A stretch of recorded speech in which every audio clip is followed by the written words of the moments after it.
അതിൽ സർവമായ സിനിമ വേണ്ടി വനിത സിനിപ്ലെക്സ് വന്നേക്കാണ്. അപ്പോൾ എല്ലാവർക്കും മെരി ക്രിസ്മസ് പറഞ്ഞാൽ അപ്പോൾ നിവിൻ്റെ ഒരു കംബാക്ക് ആവുന്ന പ്രതീക്ഷിക്കുന്നത്. സോ എന്തായാലും പടത്തിനായിട്ട് 4 ശേഷം.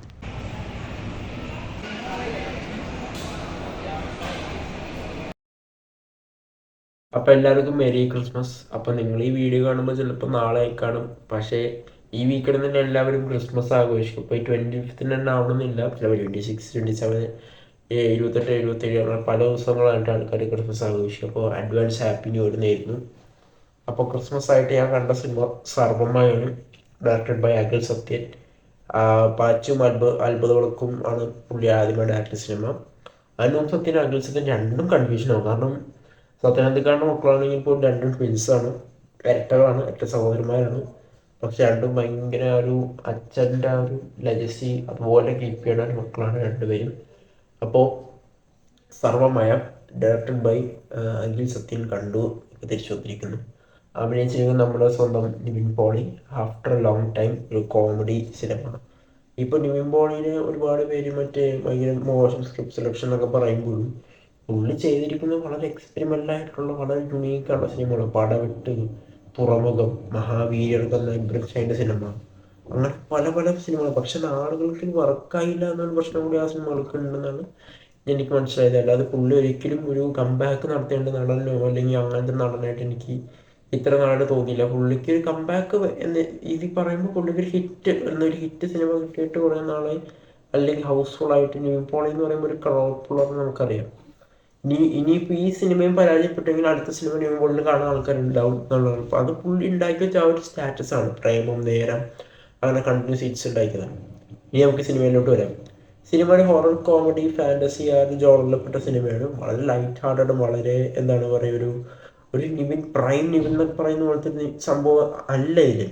അതായത് പഴയ നിവിൻ്റെ ആ ഒരു ചാംനെസ് ഉണ്ട്, പ്ലസ് ഒരു പുതിയൊരു നിവിനെ കാണാൻ സാധിച്ചു. പഴയ നിവിൻ്റെ ചില എലമെൻസൊക്കെ നമുക്ക് ഇതിനകത്ത് കാണാൻ സാധിച്ചു. നിവിൻ അജു വർഗീസിൻ്റെ ആ ഒരു കോമ്പിനേഷൻ സീനുകളൊക്കെ വളരെ നല്ല വർക്കായിട്ടുണ്ട്. അതായത് ഇതിനകത്ത് രണ്ടും ഒരു പൂജാരികളുണ്ട്. പക്ഷേ നിവിൻ പോളി ഇതിനകത്ത് ഏത്തീസ്റ്റ് ആണ്. ഇൻ്റർവ്യൂവിൽ പറഞ്ഞ പോലെ തന്നെ ഒരു ഏത്തീസ്റ്റ് ക്യാരക്ടറാണ്. പിന്നീട് ജീവിതമാർഗത്തിന് വേണ്ടിയാണ് നിവിൻ പോളി ഈ ഒരു ബിസിനസ്സിലോട്ട്, ഇതൊരു ബിസിനസ്സാണല്ലോ സത്യം പറഞ്ഞത്. അപ്പോൾ ഈ ബിസിനസ്സിലോട്ട് ഇറങ്ങുന്നപ്പോൾ അതിൻ്റെ സർക്കാസിങ് രീതിയിലൊക്കെ കുറച്ച് രീതിയിൽ ഡയലോഗ്, വളരെ ഭയങ്കര ഡയലോഗ്സ് പറയുന്നുണ്ട്. പിന്നെ ഒരു ക്യാരക്ടറുണ്ട് റിയ ഷിബു. ഷിബു തമീൻസിൻ്റെ പ്രൊഡ്യൂസറിൻ്റെ മകൾ ഋതു ഹരൻ എന്ന് പറഞ്ഞ പുള്ളിക്കാരനുണ്ട്. ഡ്യൂഡിലൊക്കെ അഭിനയിച്ച പ്രദീപ് ഞങ്ങൾ ഡ്യൂഡിലൊക്കെ അഭിനയിച്ച പുള്ളിക്കാരൻ. ഋതു ഹരനാണ് ശരിക്കും പറഞ്ഞാൽ ഈ റിയ ഷിബുവിൻ്റെ അനിയൻ അല്ലെങ്കിൽ ചേട്ടനാണെന്ന് എനിക്ക് കൃത്യമായിട്ട് അറിയില്ല. റിയ ഷിബുവിൻ്റെ പെർഫോമൻസ്, അതായത് ഈ കൂടെ സിനിമയ്ക്കകത്തുള്ള ഹാപ്പി ഗോസ്റ്റ് സംഭവം ഉണ്ടല്ലോ, കൂടെ എന്ന് പറഞ്ഞാൽ പൃഥ്വിരാജിൻ്റെ അല്ല അഞ്ജലി മേനോൻ്റെ സിനിമ, അഞ്ജലി മേനോൻ ഡയറക്ടർ പൃഥ്വിരാജും നസ്രിയൊക്കെ അഭിനയിച്ച ആ സിനിമ എവിടെയൊക്കെ ഒരു നസ്രിയുടെ ഫീലൊക്കെ എനിക്ക് ഈ പുള്ളിക്കാരി കിട്ടും. വേറെ നസ്രിയ ചെയ്യുമ്പോൾ വേറെ നസ്രിയ ചെയ്യുന്ന ചിലപ്പോൾ ടൈപ്പുള്ള ക്യൂട്ടായിട്ടുള്ള പെപ്പിയുള്ള ക്യാരക്ടേഴ്സൊക്കെ വേറെ ഏതെങ്കിലും ആർട്ടിസ്റ്റോ അല്ലെങ്കിൽ ആക്ട്രസോ ചെയ്ത് കഴിഞ്ഞാൽ അത് ഭയങ്കര ക്രിഞ്ചായിട്ട് നമുക്ക് ഫീൽ ചെയ്യും. പക്ഷെ നസ്രിയ ചെയ്യുമ്പോൾ അതിനൊരു നസ്രിയക്ക് മാത്രമുള്ള ഒരു, അത് ചില നടിമാർക്ക് മാത്രം അത്തരം റോളുകൾ ക്രിഞ്ചടിപ്പിക്കാതെ ബോറടിപ്പിക്കാതെ ചെയ്യാൻ പറ്റുള്ളൂ. ആൻഡ് റിയ ഷിബു ഇനിയും ഒരുപാട് സിനിമകൾ ചെയ്യാണ്ടെന്ന് പുള്ളിക്കാരുടെ ഈ സിനിമ കാണുമ്പോൾ മനസ്സിലാവും. അതായത് ഫസ്റ്റ് സീൻ തൊട്ട് നമ്മളെ ഹുക്ക് ചെയ്യുന്ന ഒരുപാട് സംഭവം. പിന്നെ ടിപ്പിക്കൽ നിവിൻ പോളി കയ്യിലിടൽ ജോക്സ് ഒക്കെ ഉണ്ട്. പിന്നെ ജസ്റ്റിൻ പ്രഭാകരനാണ് ഇതിൻ്റെ സ്കോർ ചെയ്തിരിക്കുന്നത്. അടിപൊളിയായിട്ട് ചെയ്തിട്ടുണ്ട്. പ്രത്യേകിച്ച് ഇതിൻ്റെ അകത്തൊരു ചിരി തൊട്ട് നല്ലൊരു സോങ് ഉണ്ട്.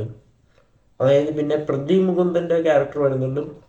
അവൻ്റെ ഒരു ബ്രേക്കപ്പ് ലവ് സ്റ്റോറി അതൊക്കെ കാണിക്കുന്നത് അതൊന്നും എനിക്ക് അത്രയും അത് പെട്ടെന്ന് കാണിച്ചുകൊണ്ട് തോന്നി. പിന്നെ നിവിൻ്റെ അതിലൊരു ഫ്ലാഷ് ബാക്കിൽ പറയുന്ന ചില സംഭവങ്ങളൊക്കെ ഉണ്ട്. അത് നിവിൻ നന്നായിട്ട് പ്രസൻറ്റ് ചെയ്യാൻ നിവിന് സാധിച്ചിട്ടുണ്ട്. അത് കാണിക്കാതെ തന്നെ നന്നായിട്ട് ചെയ്തിട്ടുണ്ട്. പിന്നെ രഘുനാഥ് പല്ലേരി, നിവിൻ പോളിയുടെ അച്ഛൻ മകൻ ഡൈനാമിക്സ് കാര്യങ്ങളൊക്കെ അതൊക്കെ നല്ലോണം വർക്കായിട്ടുണ്ട്. അവർ കൃത്യമായിട്ട് ഒരു അഖിൽ സത്യം വളരെ നീറ്റായിട്ടാണ് ഇതിൻ്റെ സ്ക്രീൻ പ്ലേയിൽ ഓരോരോ ചാപ്റ്റേഴ്സ്, ഓരോരോ ഇവൻറ്റുകൾ ഇങ്ങനെ കാണിച്ചിരിക്കുന്നത്. പിന്നെ ആ ഒരു ഫാൻറ്റസി എലമെൻറ്റ് അത് വളരെ നൈസായിട്ട് സിനിമയിൽ കൺവിൻസ് ചെയ്തത്. ഇപ്പോൾ നമ്മളൊരാളോട് ഇങ്ങനെ നമുക്ക് മാത്രം കാണാൻ പറ്റുന്ന ഒരു സംഭവമായിരിക്കും ഈ ഗോസ്റ്റ് എന്ന് പറയുന്നത്.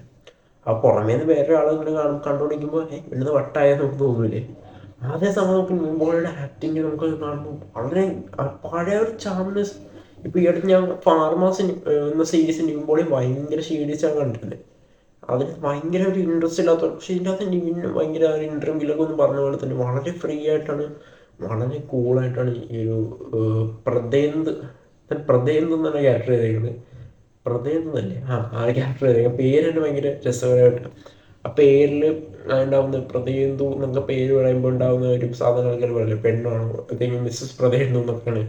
അങ്ങനെയുള്ളത് താൻ വളരെ നാച്ചുറലാണ് കോമഡി. അതിൽ ചില നടന്മാരുടെ സിനിമയിലൊക്കെ ഉള്ള ഡബിൾ മീനിങ്ങോ അല്ലെങ്കിൽ അത്തരത്തിലുള്ള തമാശകളൊന്നും ഇല്ലാത്ത വളരെ ഇവൻ പത്തനംതിട്ട സിനിമകളൊക്കെ പറയാമല്ലോ, ഭയങ്കര സിറ്റുവേഷൻ ഹ്യൂമറും ഭയങ്കര എന്താണ് അത്തരത്തിലുള്ള തമാശകളായിട്ടുള്ളത്. പിന്നെ ക്യാമറ വർക്കായാലും DOP വളരെ നന്നായിട്ട് ചെയ്തിട്ടുണ്ട്. അതിനകത്ത് ഞാൻ പേര് പറഞ്ഞത് എഡിറ്റിങ് വളരെ നൈസാണ്. പിന്നെ അരുൺ അജയ്കുമാർ മറ്റേ DSLR പുള്ളി, DSLR കാലുടിയുടെ പുള്ളി അങ്ങനെ ഞാനങ്ങനെ പറയുന്നത് എസ്തറ്റിക് വേണ്ടി. അപ്പോൾ പുള്ളി നൈസായിട്ട് പുള്ളി നല്ല ഭംഗിയായിട്ട് തന്നെ ആ ഒരു ക്യാരക്ടർ ചെയ്തിട്ടുണ്ട്.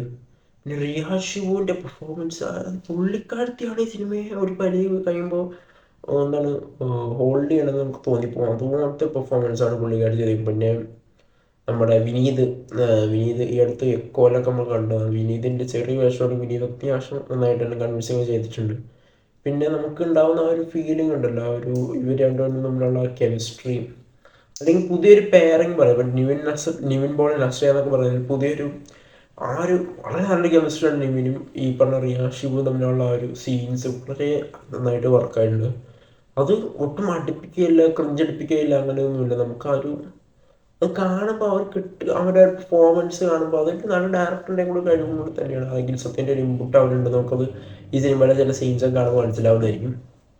അപ്പം എന്തൊക്കെയാണെങ്കിലും ഈ സിനിമ വളരെ നന്നായിട്ട് ഞാൻ എൻജോയ് ചെയ്തു. ഇതിൻ്റെ കളർ ഗ്രേഡിങ് ഇതിൻ്റെ എല്ലാം ഭയങ്കര രസകരമായിട്ട് വളരെ നല്ല എൻ്റർടൈനിങ് ആയിട്ട് 2.5 മണിക്കൂറുണ്ടെങ്കിലും ഒട്ടും ബോറടിപ്പിക്കാതെ ഞാൻ കണ്ടുകൊണ്ടിരിക്കാനും അതുപോലെ എൻ്റെ നമുക്കൊരു ഒരു ഫീൽ ഗുഡ് സിനിമ, നല്ലൊരു ഫീൽ ഗുഡ് സിനിമ കുറേ നാളുകൾക്ക് ശേഷം കണ്ട് എൻ്റെ ഒരു സന്തോഷത്തെ നമുക്ക് ഇറങ്ങാൻ സാധിക്കുന്ന ഒരു സിനിമയാണ് സർവമായ.